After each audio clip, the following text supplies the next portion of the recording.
In 8 hours, the deaths included 2 police shootings, one of which was streamed live on Facebook, and an officer fatally striking a pregnant woman with his car. Protesters gathered in Indianapolis on Wednesday, hours after a man was killed by the police in a shooting that was captured in part on a Facebook Live video.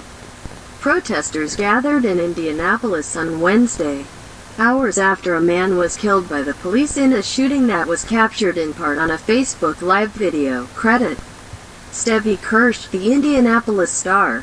Via Associated Press by Nicholas Bogel-Burroughs, May 7, 2020. Updated 9:56 p.m.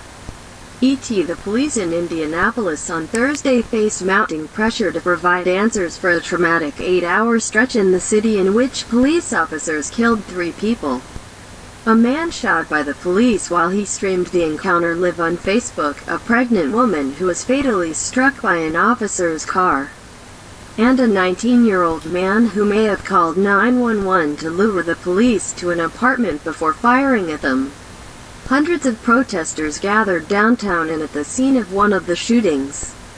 A rare display of public grief and outrage in a state still largely shut down because of the coronavirus.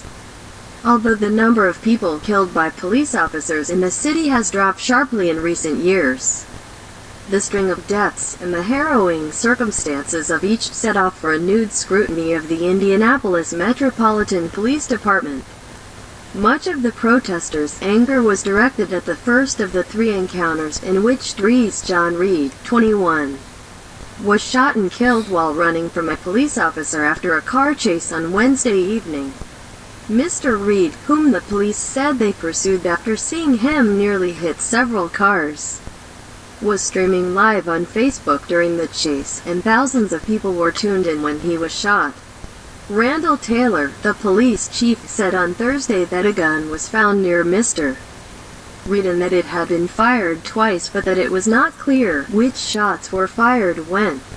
Activists remained skeptical of the police account, and despite Mr. Reed's video, critical questions remained unanswered. Much of the encounter took place off camera, and the police said no body or dash cameras had recorded the killing.